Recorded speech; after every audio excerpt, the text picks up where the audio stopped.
Please give an energetic and warm welcome to the one and only Awadh Oja sir.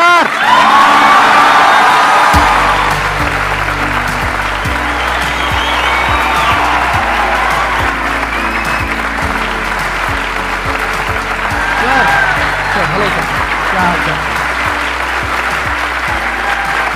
बैठिए जी, बैठिए। आइए। Thank you. इससे पहले कि ऑडियंस आपसे कुछ क्वेश्चंस पूछे, मेरे माइंड में एक क्वेश्चन आ रहा है। आईएएस में कितने लोग हैं जो हर साल उसके लिए अपीयर करते हैं? 5 से 6 लाख के आसपास। और सीट्स कितनी है? 1000 अप्रोक्सीमेटली। तो जिनका हो जाता है उनके बारे में तो सब बात करते हैं, जिनका नहीं होता है, जिन्होंने पूरी जान लगाई और जिनका नहीं हुआ, उनका क्या होता है? उनके रिश्तेदार उनकी चिंता करते हैं। वो फिर उनकी चिंता करते हैं। नहीं, मैं आ रहा हूं, मैं आपके क्वेश्चन पे आ रहा हूं। ये पॉइंट इंटरेस्टिंग है, मैं समझना चाहूंगा कैसे। मैं बता रहा हूं। हाँ। मैं दोनों मुद्दों पे बता। हम सब हारने से डरते हैं, और मजेदार बात है कि वो डर हमारी हार की वजह बनता है। 98% केसेस में हारने से क्यों डरते हैं? क्योंकि हम जानते हैं अगर हम हारेंगे तो वो जो पीछे 3 लोग बैठे हैं ना, रिश्तेदार, रिलेटिव्स और फ्रेंड, वो जीने नहीं देंगे।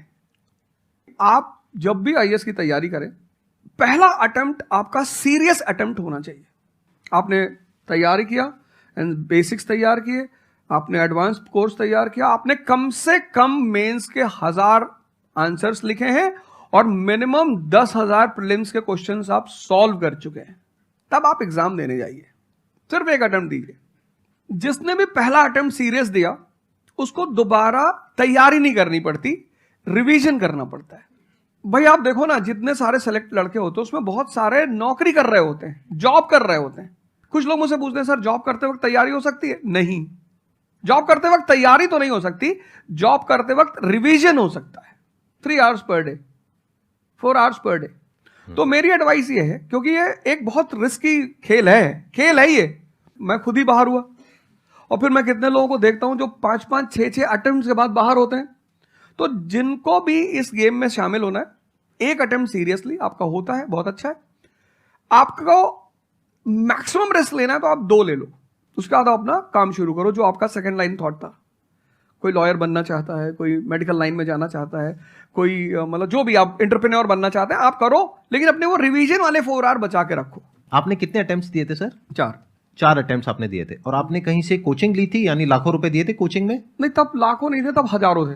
अच्छा, हजारों रुपए आपने खर्च करे थे, और आप एक मिडिल क्लास बैकग्राउंड से थे। तो टोटल 4 साल में आपको कितना पैसा लग गया होगा? रहना, खाना, पीना, और आपने तो पूरी तैयारी करी होगी, साथ में कुछ और नहीं किया होगा? I think so. कुछ नहीं किया, बिल्कुल। तो कितना आपका 4 साल में अच्छा खासा पैसा? 5-6 लाख रुपए लगे। 5-6 लाख रुपए उस समय लगे। आज के समय पे अगर किसी को कोचिंग लेनी है तो आई थिंक इससे 3-4 गुना, 5 गुना आराम से लगेगा। तो 15-20 लाख रुपए उस इंसान का लग गया, और वो है एक मिडिल क्लास बैकग्राउंड से। अब वो कहीं ऐसा तो नहीं कि वो ना यहाँ करा ना वहां करा 4-5 साल बाद? हाँ, वही मैंने कहा कि अब आप, हमारे समय तो ठीक था, अब आप रिस्क पूरा नहीं ले सकते। You have to be cautious. अब इनको कॉशियस होना पड़ेगा कि ठीक है, जैसे बड़े सारे लड़के क्या करते हैं, वो 1-2 अटेम्प्ट ऐसे ही देते हैं। अब तो इनके पास 6 अटेम्प्ट है। ओबीसी हैं तो और ज्यादा है, SC ST हैं तो और ज्यादा है। और मैं कहूंगा आप किसी भी कैटेगरी से आते हैं, आप 2 अटेम्प्ट से ज्यादा कभी मत मानिए।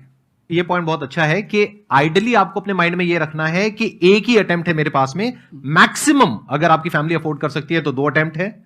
उसके बाद में अपने काम पे ध्यान देना है, और इसको एज अ रिवीजन की तरह देखना है, मतलब इसको साथ साथ में चलाना है। ये नहीं कि अपने 5 साल या 6 साल लाइफ के सारे यही निकाल दिए और सारा पैसा घर वालों का लगा दिया, या उन्होंने खेत बेच दिया, या लोन ले लिया। ऐसी बहुत कहानियां मैंने सुनी है सर लोगों की, और बहुत ही दर्द होता है ऐसी कहानियां देख करके। ऐसे लोगों की जो कहानियां हैं वो उसको सुन करके बहुत ही बुरा लगता है अंदर से। चलिए आगे बढ़ते हैं जी। Sir, I wanted to ask how to fight the basically fear that we feel. Like there are lot many fears that we face, not only in studies but in each aspect of life. There is some kind of fear. How to fight that? How to come back? How to have that courage in life? Fear बड़ी प्यारी चीज है। हमने कुछ words को बड़ा negative बना लिया है। जैसे अब बच्चा है 2 साल का, उसको तो फियर होता नहीं, उसे कुछ पता नहीं, उसने कोबरा देखा, जाके पकड़ लिया। वो तो बाद में घर वालों ने देखा तो पता चला कि भैया कोबरा पकड़ के घूम रहा है। लेकिन हम बड़े हो गए ना, अब हम कोबरा देखेंगे तो वो हमारी बॉडी की जो मैकेनिज्म है वो हमें वार्न करेगी, अलर्ट करेगी। That is natural fear. वो अच्छी चीज है। जिस चीज की आप बात कर रहे हो वो फियर नहीं है, वो ओवर थिंकिंग है। आज का जो युवा है वो फियर से परेशान नहीं है, वो ओवर थिंकिंग से परेशान है। अब ये ओवर थिंकिंग क्यों है, उस फैक्टर पे आते हैं। ओवर थिंकिंग की वजह क्या है? ओवर थिंकिंग की वजह यह है कि आज का समाज इतना एक्सपैंड कर चुका है। You are outside your house, तुमको तुम्हारी दोस्त मिल गई कि मैं कल लंदन से आई, क्या लाइफ है लंदन में यार, और मैं तो ये कर रही वो कर रही। आपको लगा हम ही पागल है यार, IAS की तैयारी कर।